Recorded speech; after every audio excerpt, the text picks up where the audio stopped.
What's going on, Jerome's? So your Minnesota Fighting Vikings are indeed 14-2. Slinging Sammy Darnold, a.k.a. America's quarterback, is looking really damn good.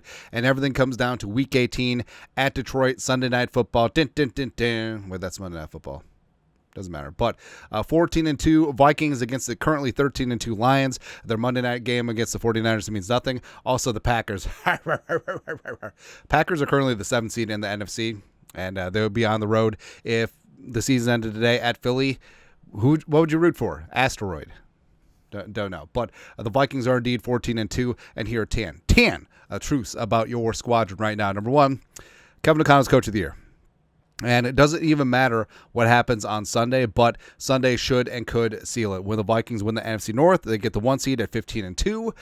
When they came in with 6.5 wins as their over-under total, and they've doubled that and then some, right? And I know that everyone's saying, "Oh, Dan Campbell, blah blah blah blah blah blah blah blah." If in the unlikely event that the Lions happen to win on Sunday, it still doesn't matter, because Kevin O'Connell has done the most with the lowest expectations. The Lions were supposed to be good. Everyone and their mom predicted the Lions to win the NFC North. Everyone expected them to be the 1 seed. Congratulations for not being a disappointment. But the Vikings are going to beat that ass. That's right. And Kevin O'Connell, he is the QB whisperer, but also he's just like the team whisperer. And the culture and vibe that they got going on in the great state of Minnesota is looking really damn good. And sustained success, it is here. Absolutely love it, man. Next up, number 2, Sam Darnold is a franchise quarterback. And we ranted about this yesterday. And basically what it comes down to, he's 27. And if you need one drive, if you need one game, do I trust you? I trust Sam Darnold. I do not trust. I did not trust Kirk Cousins. Don't know if you can trust J.J. McCarthy. I think that you can. And as one of the staunchest J.J. McCarthy believers, I mean, what more do you want? Sam Darnold has shown you everything that you want in a franchise quarterback. He's under 30, and the Vikings can franchise tag him. They can work out a long-term deal. Yeah, J.J. McCarthy's there. Guess what? You can have 2 quarterbacks. Things will work itself out. But Darnold this year, 14 wins, franchise record for a starting quarterback, by the way, because remember Brad Johnson started the first couple of games for the 98 Vikings. Then you got 4,000 yards passing, 35 touchdowns, 13 of 16 games above 100 quarterback rating. Plus, he's clutch. This isn't just empty calorie garbaggio time numbers he's putting up. These are clutch numbers. When you got to have it, huevos.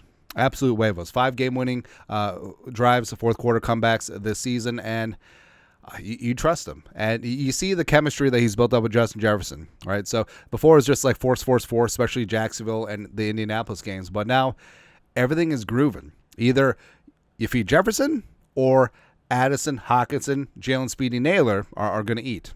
And Sam Darnold is looking damn good. And yes, it depends on what happens the rest of the year.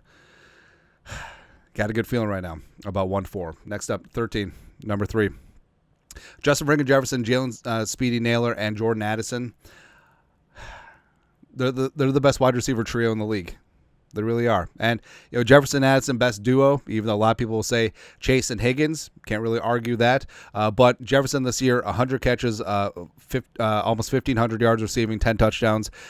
Addison, 62, 875, and 9. One more touchdown, got 10, double digits. And Jalen Naylor has 6 touchdowns this season, which is insane. And I love it. Plus, you see the trust that that Darnold has with Naylor. Like early on when Addison was hurt, that's when Speedy was putting up all those consecutive games with a touchdown. And Naylor, I mean, he had a couple of drops, yes, but he's regained that trust. Addison is that primo deep threat for Darnold, and Jefferson is just Jefferson, right? So not only does Sling and Sammy have the potential to be great here with Kevin O'Connell, the weapons here are under contract too. I mean, Hockinson, Jefferson, Addison, all under contract through 2027. Something you love to see. Number 4, Hockinson Revenge game. So Hock got going against the Packers in the middle, lighting things up, and now the scriptwriters are going to have a field day. Week 18 at Detroit, where Dirty Kirby Joseph tore the ACL against Hawkinson's former team, who Kwesi traded at the deadline in 2022. And then guess what? Of course, the Lions are going to be concerned about Jefferson and Addison, and now Speedy Naylor. Hawkinson's going to have free range in the middle of that field, right? Against Dirty Kirby Joseph, against Brian Branch. He's going to bring it. I think the Hockinson goes for 10 for $145 and finally gets in the end zone. I think he's going to have a monster game on Sunday night. Next up, number 5. The offensive line did a solid job. Now, it feels weird to say because the O-line this season has been fits and starts. The interior offensive line has been questionable throughout the duration of the season, no matter who's starting. And then you got Cam Robinson filling in for Christian Darrisaw. But even though Robinson had a couple of penalties, including the holding that took away that Jefferson catch, even though it's still real to me, I mean, Rashawn Gary and Kenny Clark were handled. 1 sack on Sam, a fistful of pressures, yes, but Darnold's mobility certainly helps things out. But overall, the Vikings offensive line did a damn good job against a front seven for the Packers, which is pretty damn solid. And even though they didn't have Quay Walker and Deontay left rather quickly, like they still got studs there, right? And the Vikings contort themselves well, and they're going to have to do that Week 18 against the Lions and also into the playoffs, whether it's the Eagles, whether it's the Commies, whether it's whoever, whether it's the Rams again, they're going to have to bring it, right? And overall, Sunday was a pretty damn good showing by the offensive line. Next up, number 6, the East Coast defense. Of course, Brian Flores, born and raised in Brooklyn, the counter to the West Coast offense, the East Coast defense, you're bringing pressure, you're getting after things, right? And overall, they did have Jordan Love in hell throughout most of the game. But number 7, you got to junk the prevent defense. When the Vikings were up 17, you could tell they took their foot off the gas. Yes, they were still blitzing, but they weren't getting home. They were playing off coverage. They're still playing a lot of man, which was the mandate in the game plan. But I mean, it was just too easy. 67 and 62-yard touchdown drives where the defense basically gave zero resistance. And if you're going to play a lot of man coverage, I don't think that Stephon Gilmore can be that guy anymore. Like, he excelled early in the season when the team was fresh and they're playing a lot more zone. But if he's going to be out there chasing a receiver for 60, 65 snaps a game, I don't think that's Gilly's game anymore. I just really don't. So they're going to have to figure something out. Next up, number 8. Blake Cashman outside, how about that, is the X factor. Yeah, Ivan Pace Jr. is as well. But remember, when the Vikings allegedly had that 2-point blowout by the Lions Week 7, Cashman was out with that toe, and he missed the Rams game as well. So, I mean, could the Vikings be undefeated with Blake Cashman in the roster? I think it's certainly possible because the Lions ran for $144 and 2, as well as a monitor carved up the middle, and that's exactly what Cashman's forte is. Like, he's going to help stop the run. He's going to get the Vikings lined up in the right defense. He's going to call stunts and games at the right time, and he's going to muddy up the coverage in the middle of that field. So Cashman back is going to be monstrous for this Vikings defense as they take on the Lions on Sunday night. Next up, number 9. Number 9. Reichard is not a problem. Asterisk. So there might be a little concern. All right, so Reichard coming off of IR after that quad issue. He's missed a couple kicks. He missed 2 on Sunday against the Packers, 1 for 57, which, it's whatever. Hit it off the crossbar. Not going to eat his lunch for that, but the 43-yarder, inexcusable. And that one made it a 2-point game as opposed to a 5-point game. Right, and it gave the Lions good field position and the Packers good field position and a lot of momentum. And we got to find out if this is going to be an issue or not, or if we got to protect ourselves by potentially bringing in another kicker. Right, I know John Parker Romo, he's with the Patriots, but also questions about that short kickoff. I want Matt Daniels to talk about that. Like, did he just mishit it? Was it by design, trying to get it in the zone? That's bad.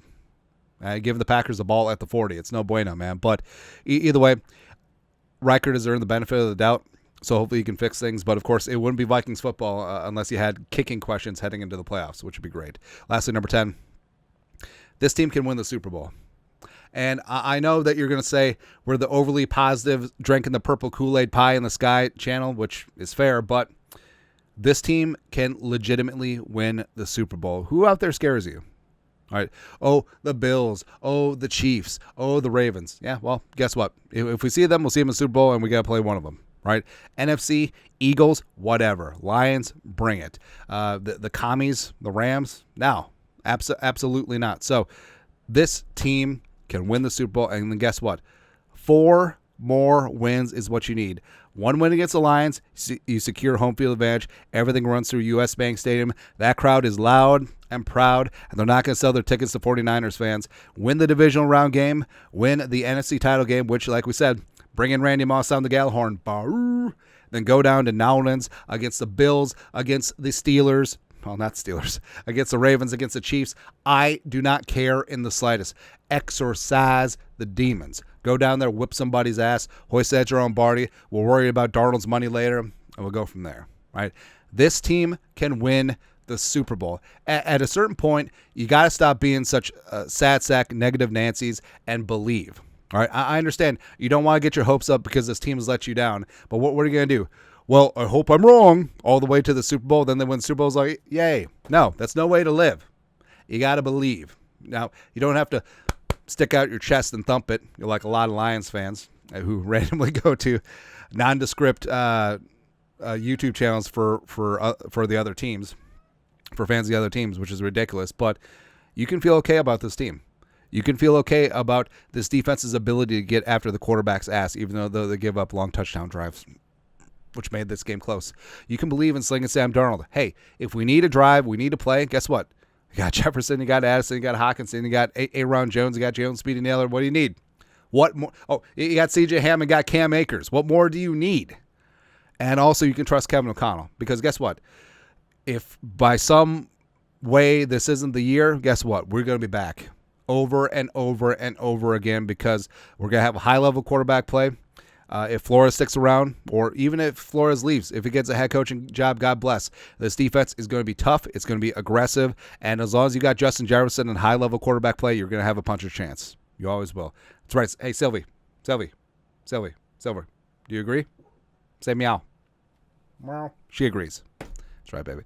Believe. Keep Skull alive, baby. So that's it. Tell the Truth Monday. You guys are the best. You know what to do. Skull. Production value.